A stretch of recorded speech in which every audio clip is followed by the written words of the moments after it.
الحمد لله نحمده ونستعينه ونستغفره ونعوذ بالله من شرور أنفسنا ومن سيئات أعمالنا من يهده الله فلا مضل له ومن يضلل فلا هادي له وأشهد أن لا إله إلا الله وأشهد أن محمدا عبده ورسوله فإن خير الحديث كتاب الله وخير الهدي هدي محمد صلى الله عليه وسلم وشر الأمور محدثاتها وكل محدثة بدعة وكل بدعة ضلالة وكل ضلالة في النار.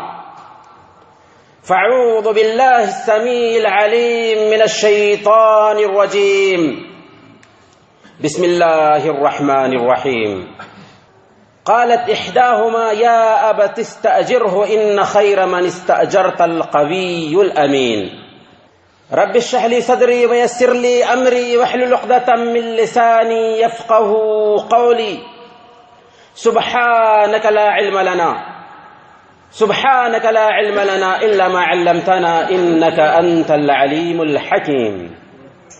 حاضرین جمعہ، بزرگوں اور دینی و ملی بھائیوں، سب سے پہلے ہم اپنا نیک جذبہ آپ تک پہنچانا چاہیں گے اللہ رب العالمین کی حمد و ثنا کے بعد کہ ہمیں آپ سب سے اللہ کی خاطر محبت ہے، اور اس محبت کے طفیل اللہ رب العالمین سے دعا کرتے ہیں کہ الہ العالمین تو ہم سب کے مسائل حل فرما دے، ہمارے آل و اولاد کی حفاظت فرما، اور ہم سب کو کل قیامت کے دن اپنے عرش کا سایہ نصیب فرما، جس دن تیرے سایہ کے علاوہ کوئی اور سایہ نہ ہوگا، آمین یا رب العالمین۔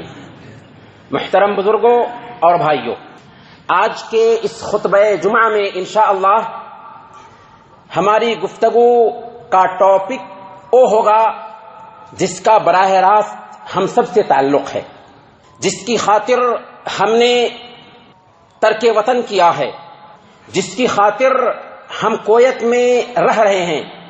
جی ہاں، موضوع ہوگا ڈیوٹی امانت ہے۔ اسلام ایک مکمل نظام حیات ہے اور فطری دین ہے۔ اس فطرت کا تقاضا تھا کہ جب ہم اس دھرتی پر بسائے گئے ہیں تو اس دھرتی پر رہ کر کے جینے کے اسباب اختیار کیے جائیں۔ چنانچہ نہ صرف یہ کہ اسلام نے ہمیں کمانے کا حکم دیا بلکہ اس کی ترغیب دی، اس پر ابھارا۔ یہی وجہ ہے کہ اللہ رب العالمین نے اللہ کی روزی کو تلاشنے کا حکم دینے کے ساتھ ساتھ جہاد فی سبیل اللہ کا تذکرہ کیا اور کہا وآخرون یضربون فی الارض یبتغون من فضل اللہ وآخرون یقاتلون فی سبیل اللہ، کہ کچھ لوگ ہوں گے جو اللہ کے راستے میں جہاد کریں گے اور کچھ لوگ ہوں گے جو اللہ کی دی ہوئی روزی کو زمین میں پھیل کر کے حاصل کرنے کی کوشش کریں گے۔ اسی لیے حضرت عمر فاروق رضی اللہ تعالی عنہ کے بارے میں آتا ہے، انہوں نے فرمایا کہ میں اللہ کے راستے میں جہاد کے بعد کسی کام میں چاہتا ہوں کہ میری موت ہو تو یہ ہے کہ میں رزق کی تلاش میں کسی پہاڑی درے سے گزر رہا ہوں اور اسی حالت میں میری موت واقع ہو جائے۔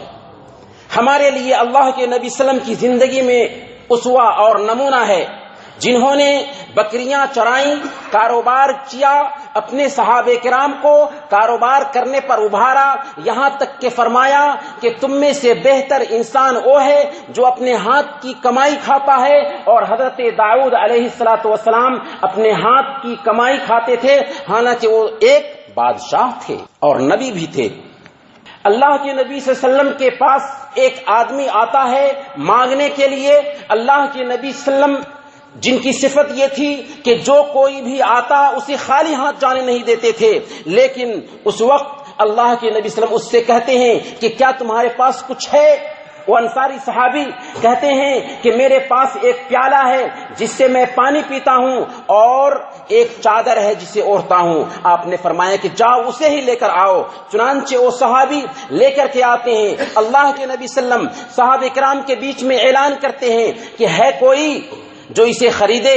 چنانچہ ایک نے کہا کہ میں 1 درہم میں خریدتا ہوں، دوسرے نے کہا کہ میں 2 درہم میں خریدتا ہوں. اللہ کے نبی صلی اللہ علیہ وسلم نے اسے 2 درہم میں بیچ دیا اور کہا کہ 1 درہم سے گھر کے اخراجات مہیا کر لو اور 1 درہم میں 1 کلہاڑی خرید کر کے میرے پاس لاؤ. چنانچہ وہ صحابی ویسا ہی کرتے ہیں، کلہاڑی لے کر کے آتے ہیں. اللہ کے نبی صلی اللہ علیہ وسلم اس کے اندر بیت لگاتے ہیں اور اسے کہتے ہیں کہ جاؤ جنگل میں لکڑیاں کاٹنا اور بیچنا، 15 دن تک میں تمہیں نہیں دیکھنا چاہتا.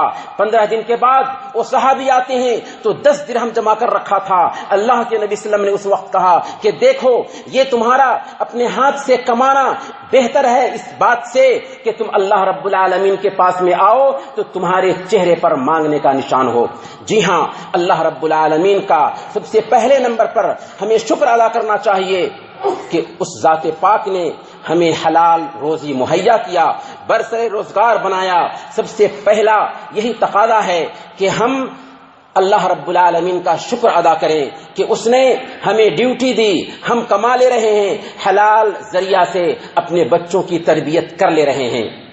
ورنہ ہم سے بہتر لوگ ہیں، اچھی صلاحیت رکھتے ہیں، اچھی قابلیت ہے ان کے پاس، لیکن ویسا جاب ان کے پاس نہیں ہے جیسا جاب ہمارے پاس پایا جا رہا ہے. یہ اصل میں اللہ رب العالمین کی توفیق ہوئی جس کی بنیاد پر ہمیں یہ نوکری مل سکی ہے. اس لیے پہلے نمبر پر پہلا پیغام یہ ہوگا، ڈیوٹی امانت ہے اس کے اندر کہ ہم اللہ رب العالمین کے شکر گزار بن جائیں.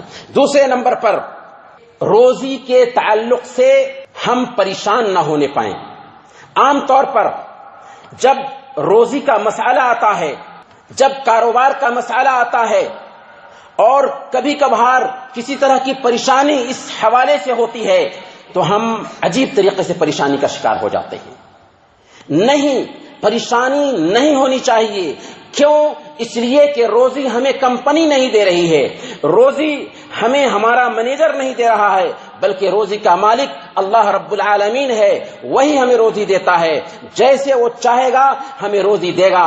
یہ ہمارا عقیدہ ہونا چاہیے. اس لیے روزی کے تعلق سے پریشان نہیں ہونا ہے. اور اللہ کے نبی صلی اللہ علیہ وسلم کی حدیث ہے، سنن ابن ماجہ کی روایت کے مطابق اللہ کے نبی صلی اللہ علیہ وسلم نے بیان فرمایا، وَأَجْمِلُ فِي الطَّلَبِ فَإِنَّ نَفْسًا لَن تَمُوتَ حَتَّى تَسْتَوْفِيَ رِزْقَهَا. رزق حاصل کرنے میں اعتدال سے کام لو، کیونکہ ایک انسان اس وقت تک نہیں مر سکتا جب تک کہ اللہ رب العالمین نے اس کے حق میں جو لکھا ہے وہ حاصل نہ کر لے.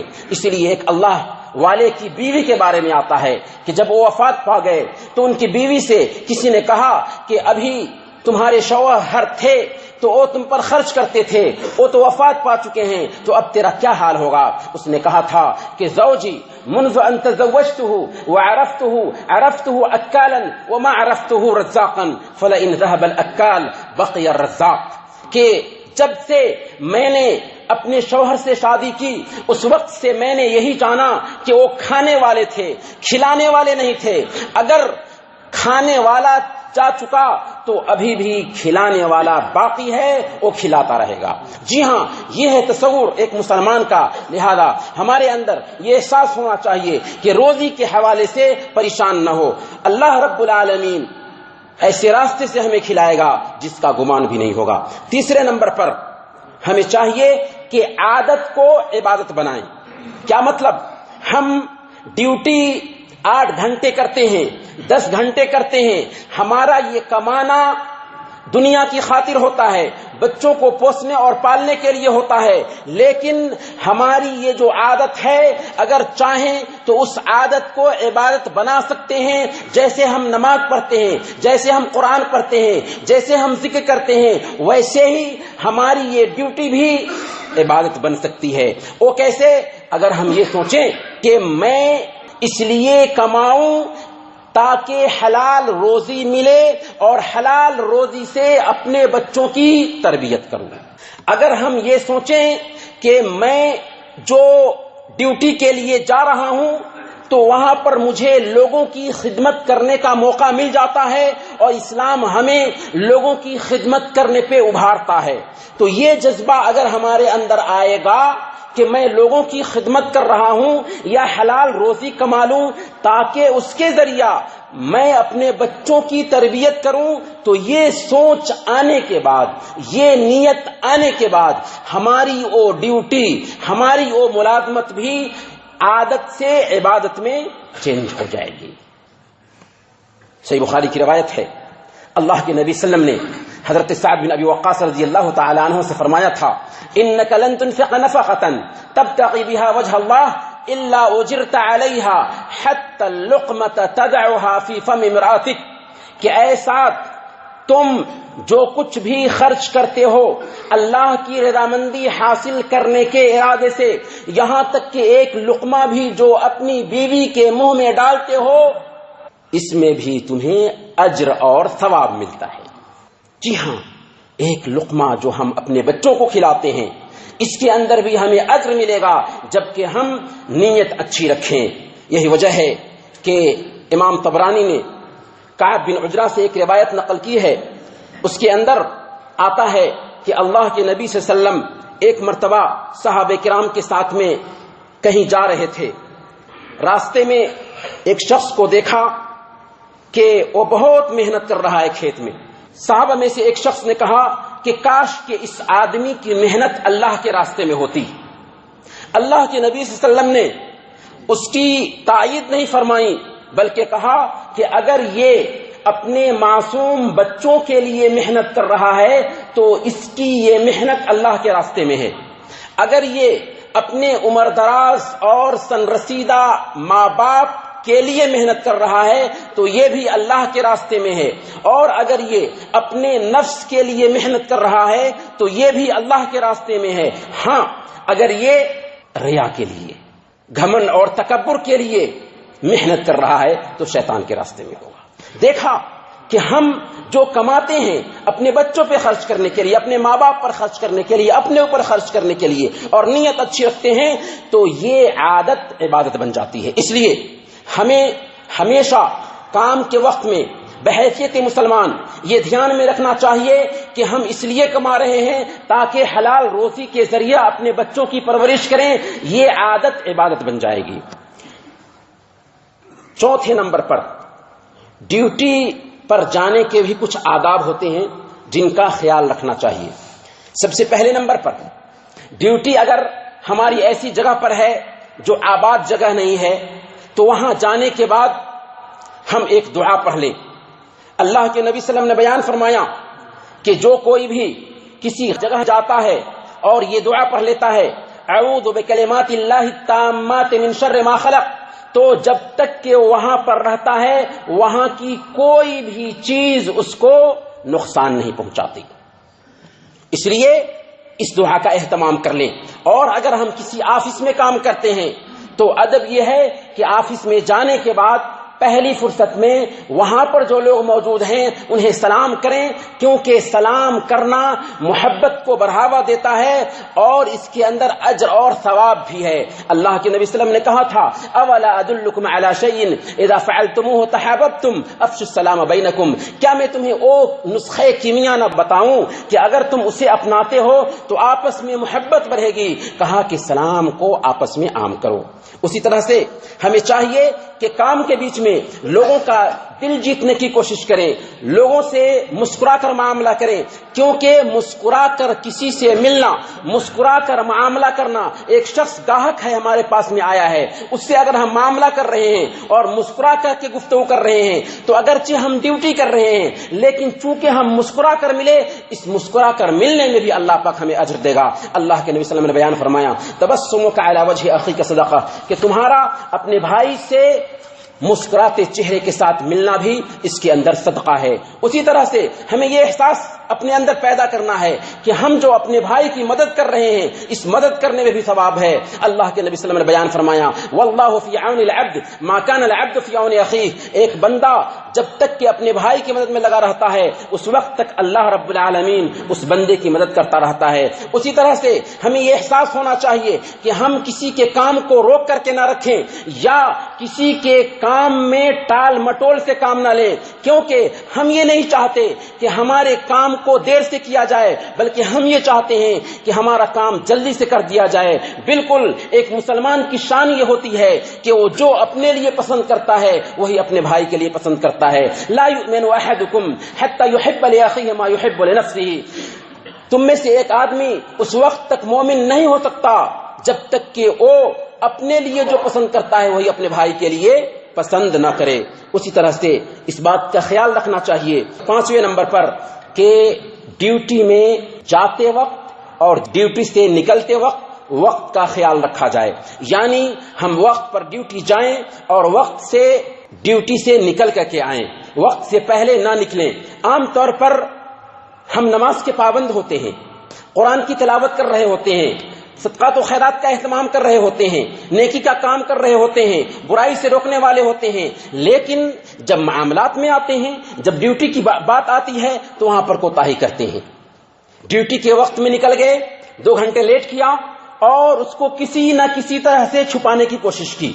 آپ تصور کیجئے کہ کمپنی سے ہمارا یہ معاہدہ ہے اور اگر ہم مان لیا 1 مہینے کی جو تنخواہ پاتے ہیں اس تنخواہ میں سے 1 دن کی کٹوتی ہو جاتی ہے تو ہمیں کیسا لگتا ہے؟ ہم جاتے ہیں، اپنے مینیجر سے ملتے ہیں، ذمہ دار سے بات کرتے ہیں اور کسی نہ کسی طرح سے قائل کرنے کی کوشش کرتے ہیں کہ آخر میری تنخواہ کیوں کٹی، اس کا متبادل ہمیں ملنا چاہیے۔ تو ہم جو چھپ کر کے کچھ وقت کاٹ لے رہے ہیں یا چھپ کر کے کچھ وقت جو نکال دے رہے ہیں، حالانکہ اس کا بھی ہمیں پیسہ ملا ہے، تو یاد رکھیں کہ یہ وقت اگر ہم نے چھپا کر کے گزارا ہے یا کچھ ایسا کام کیا ہے ذاتی کام ڈیوٹی کے وقت میں، حالانکہ اس وقت ڈیوٹی کا کام ہونا چاہیے تھا، کمپنی کا کام ہونا چاہیے تھا، یہ جو ذاتی کام کیا ہے، کیا اس وقت ہمیں جو پیسے مل رہے ہیں یا پیسے جو ہوں گے حلال کے ہوں گے؟ قطعا نہیں۔ اللہ کے نبی صلی اللہ علیہ وسلم کی حدیث ہے کل لحم نبت من سحت فالنار اولی بہ، کہ جو گوشت حرام کمائی سے پلتا ہے اس کے لیے بہتر ہے کہ وہ جہنم میں جلے۔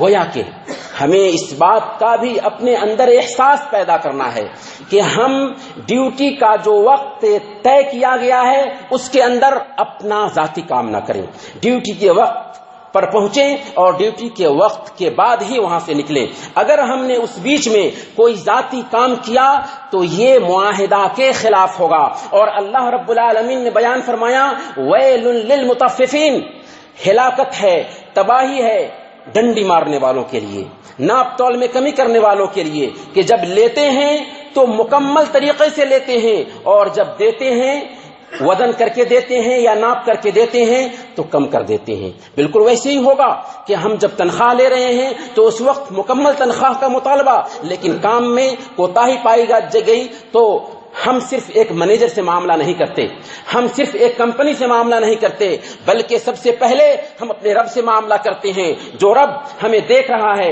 ہمیں جان رہا ہے، ہماری نگرانی کر رہا ہے اور ہماری ایک ایک حرکت سے آگاہ ہے۔ وہ الرقیب ہے، اس کی صفت یہ ہے کہ وہ 70 دروازے بھی بند ہوں لیکن پھر بھی وہاں پر ہمیں دیکھ رہا ہے۔ ان ربک لبالمرصاد، وہ ہمارے ہاتھ میں لگا ہوا ہے، اس سے ہم چھپ نہیں سکتے۔ اس لیے ڈیوٹی کے حوالے سے اس بات کو دھیان میں رکھنا ہے کہ ہم وقت پر جائیں، وقت پر آئیں اور ڈیوٹی کے بیچ میں کوئی ایسا کام نہ کریں جو ہمارا ذاتی کام ہو۔ اگر ایسا کیا تو ظاہر سی بات ہے کہ اس کی جو تنخواہ ہوئی ہے اتنی رقم حرام طریقے سے ہماری تنخواہ میں آئے گی۔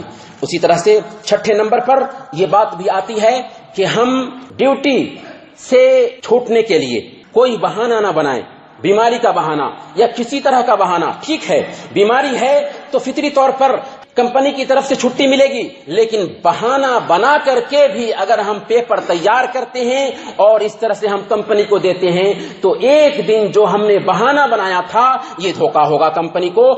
دھوکہ دینا ہوگا اور ایسا ہمارے لیے جائز نہیں ہوگا۔ اللہ کے نبی صلی اللہ علیہ وسلم نے بیان فرمایا من غش فلیس منا، جس نے دھوکہ دیا وہ ہم میں سے نہیں۔ 7ویں نمبر پر ہمیں چاہیے کہ کام کو مکمل طریقے سے انجام دینے کی کوشش کریں۔ اللہ کے نبی صلی اللہ علیہ وسلم کی حدیث ہے، سنن بیہقی کی روایت ہے، عائشہ رضی اللہ تعالی عنہ بیان فرماتی ہیں کہ ان اللہ یحب اذا عمل احدکم عملا ان یتقنہ، اللہ رب العالمین پسند کرتا ہے کہ تم میں سے ایک آدمی اگر کوئی کام کرتا ہے تو اسے مکمل طریقے سے انجام دے۔ آپ ڈاکٹر کے پاس جاتے ہیں، اگر ڈاکٹر نے جلدی جلدی آپ کو دیکھا تو اس کے تئیں آپ کا کیا خیال ہوتا ہے؟ آپ کا بچہ اسکول میں جاتا ہے، اگر مدرس پڑھانے میں کوتاہی کرتا ہے تو اس کے تئیں آپ کا کیا خیال ہوتا ہے؟ ہر فیلڈ میں یہی دیکھ سکتے ہیں، ہماری کمپنی میں بھی اگر کوئی آدمی کام اچھے طریقے سے انجام دیتا ہے تو سب سے پہلے اس سے لوگ محبت کرتے ہیں، لوگ اس کو چاہتے ہیں، اور یہ دل جیتنے کا سب سے اچھا طریقہ ہے۔ اسی لیے اسلام ہمیں حکم دیتا ہے کہ ہم کوئی کام کر رہے ہیں، کسی بھی ذمہ داری پر مامور ہیں تو سب سے پہلے نمبر پر وہ کام ہمیں آتا ہو اور پھر اسے بحسن و خوبی، اتقان کے ساتھ، اچھے طریقے سے، سلیقہ کے ساتھ اس کو انجام دینے کی کوشش کریں۔ یہ اسلام میں داخل ہے اور اسلام ہمیں اس کام پر ابھارتا ہے۔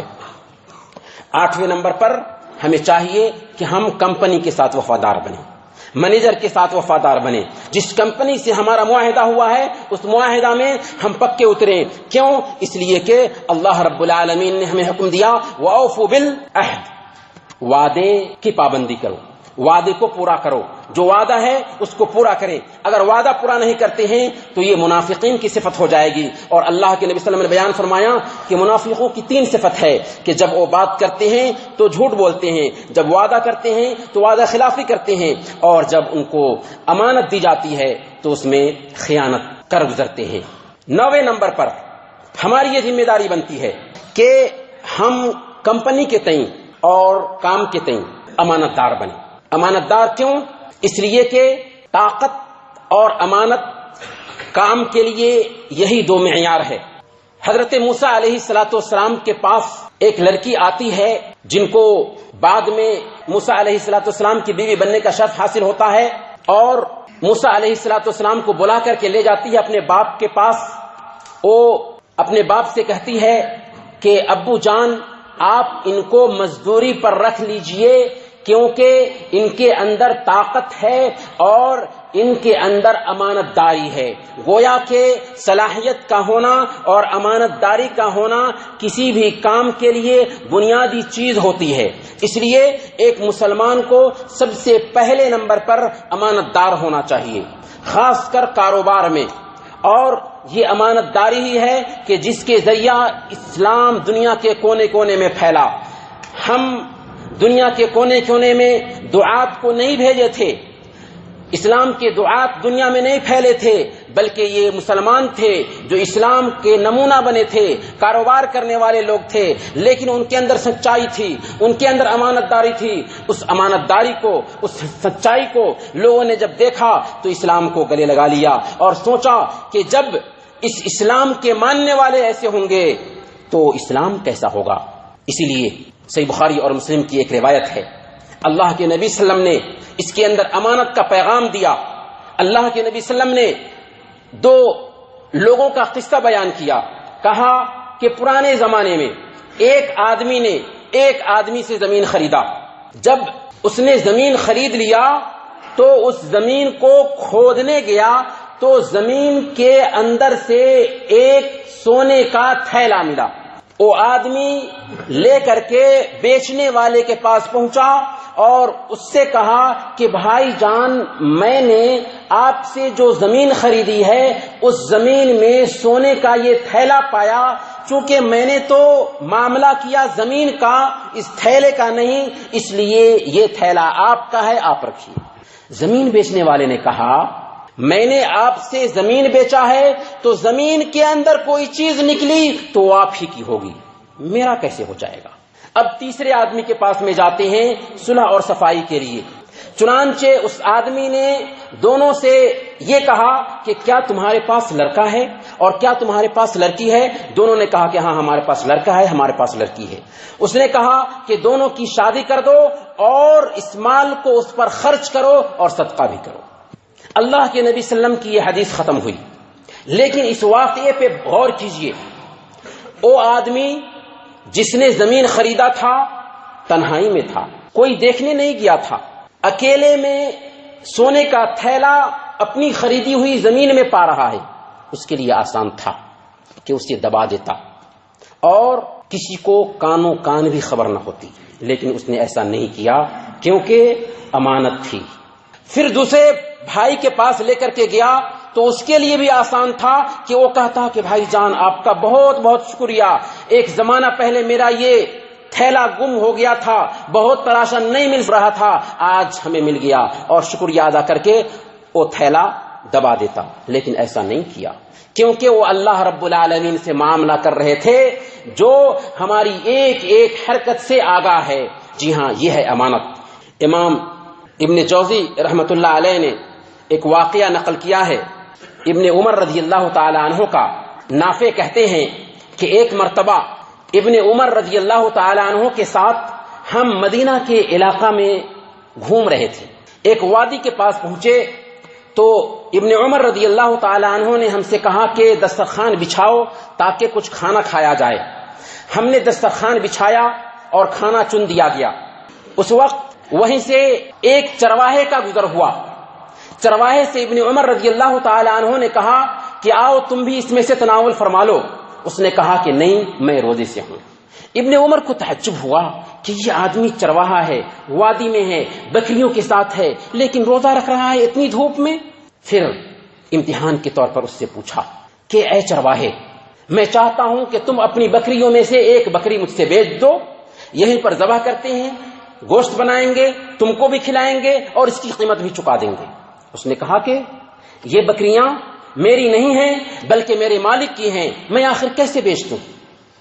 ابن عمر رضی اللہ تعالی عنہ نے امتحان کے طور پر کہا اگر تم اپنے مالک سے کہہ دو کہ ایک بھیڑیے نے ان بکریوں میں سے ایک بکری کو کھا لیا ہے تو میں سمجھتا ہوں کہ تمہارا مالک مان جائے گا۔ اس نے کہا فَأَيْنَ اللَّهُ فَأَيْنَ اللَّهُ فَأَيْنَ اللَّهُ، ٹھیک ہے ہم تو اپنے مالک کو منا لیں گے، لیکن اللہ کہاں ہے، اس کو ہم کیسے منا سکتے ہیں؟ یہ کہتے ہوئے وہاں سے گزر گیا۔ ابن عمر رضی اللہ تعالی عنہ کو یہ ادا اس قدر پسند آتی ہے کہ وہ جاتے ہیں مدینہ میں، اس کے مالک کا پتہ لگاتے ہیں اور اسے خرید کر کے آزاد کر دیتے ہیں۔ جی ہاں، یہ ہے امانت داری۔ اور ایک مسلمان واقعی امانت دار ہوتا ہے، خیانت سے دور ہوتا ہے۔ خیانت ایک مسلمان کی صفت نہیں ہوتی۔ اس لیے آخری نقطہ ہمارا یہی ہوگا کہ ہم کاروبار کے حوالے سے ہو، ڈیوٹی کے حوالے سے ہو، اگر کمپنی کے املاک ہیں، اگر کفیل کے املاک ہیں، اگر مینیجر کے املاک ہیں، کہیں پر ہم ذمہ دار بنائے گئے ہیں، وہاں پر کوئی چیز ہے تو اسے ہم امانت سمجھیں اور اس میں خیانت نہ کریں۔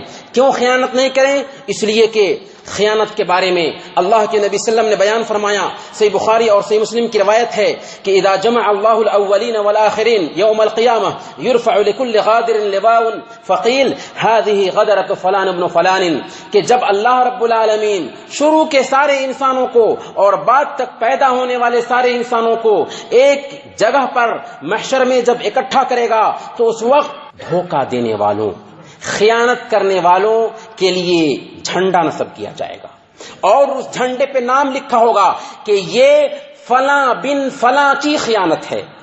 یہی نہیں بلکہ اللہ کے نبی صلی اللہ علیہ وسلم نے اور سختی کے ساتھ میں بیان فرمایا، صحیح بخاری کی روایت ہے، ابو حمید الساعدی رضی اللہ تعالیٰ عنہ بیان فرماتے ہیں کہ اللہ کے نبی صلی اللہ علیہ وسلم نے ایک آدمی کو جس کا نام تھا عبداللہ بن اللطبیہ زکوٰۃ کی وصولی پر مامور کیا۔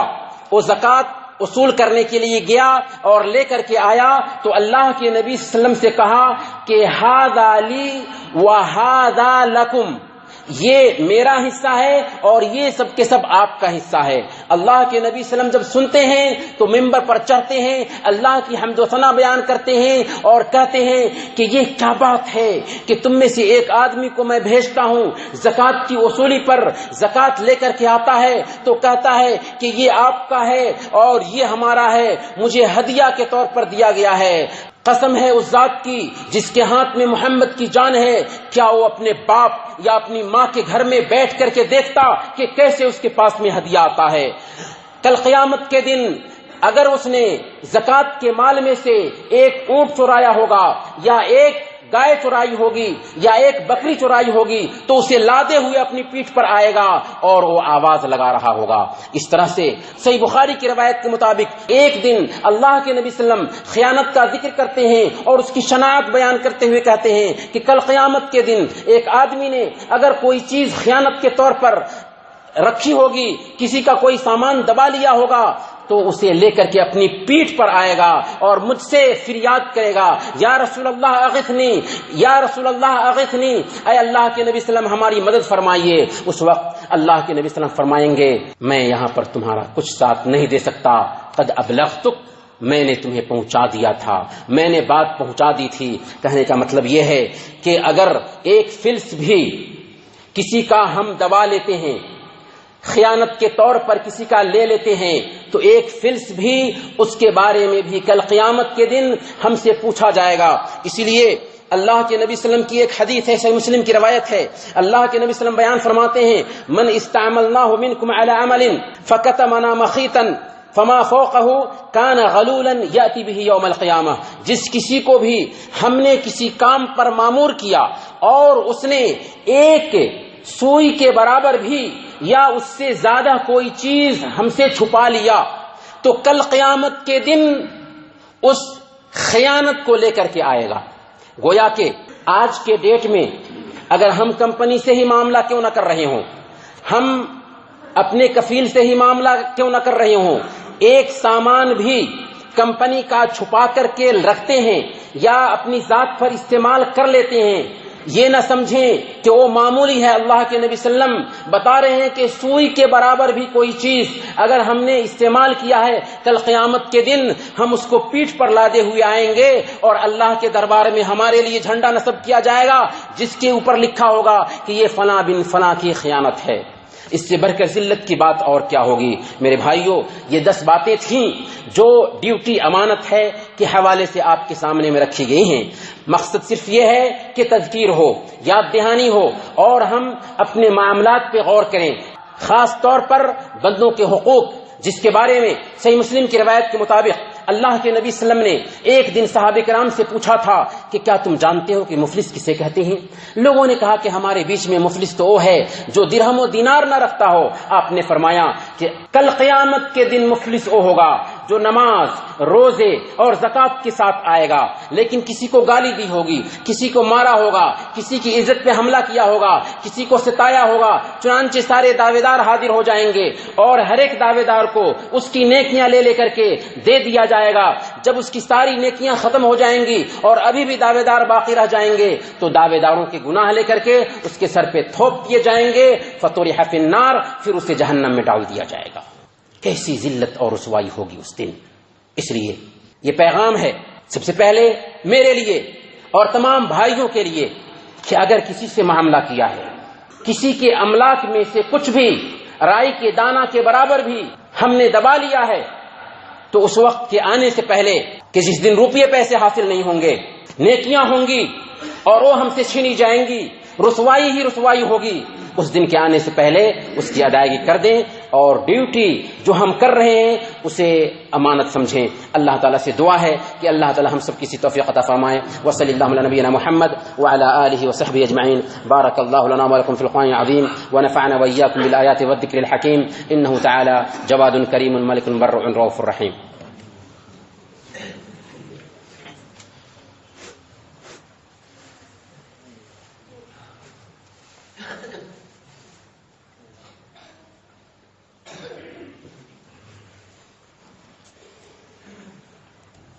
إن الحمد لله نحمده ونستعينه ونستغفره ونعوذ بالله من شرور أنفسنا ومن سيئات أعمالنا من يهده الله فلا مضل له ومن يضلل فلا هادي له، وأشهد أن لا إله إلا الله وأشهد أن محمدا عبده ورسوله.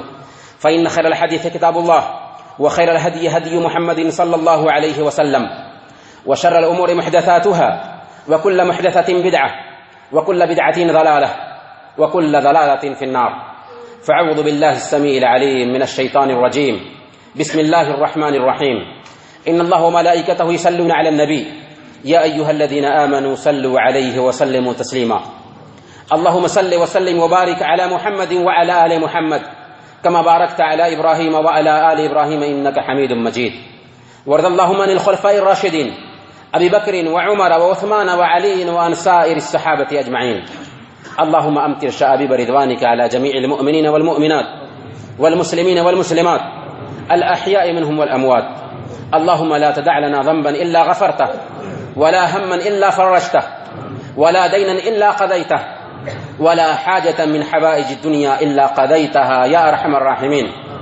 اللهم أعز الإسلام والمسلمين، وأذل الشرك والمشركين، ودمر أعداءك أعداء الدين. اللهم أجرنا من النار، اللهم أجرنا من النار، اللهم أجرنا من النار، ولا تجعلنا من حطب النار، فإنها بئس المثوى وبئس القرار. عباد الله رحمكم الله، إن الله يأمر بالعدل والإحسان وإيتاء ذي القربى وينهى عن الفحشاء والمنكر والبغي يعظكم لعلكم تذكرون. اذكروا الله يذكركم وادعوه يستجب لكم، ولذكر الله أكبر، والله يعلم ما تصنعون.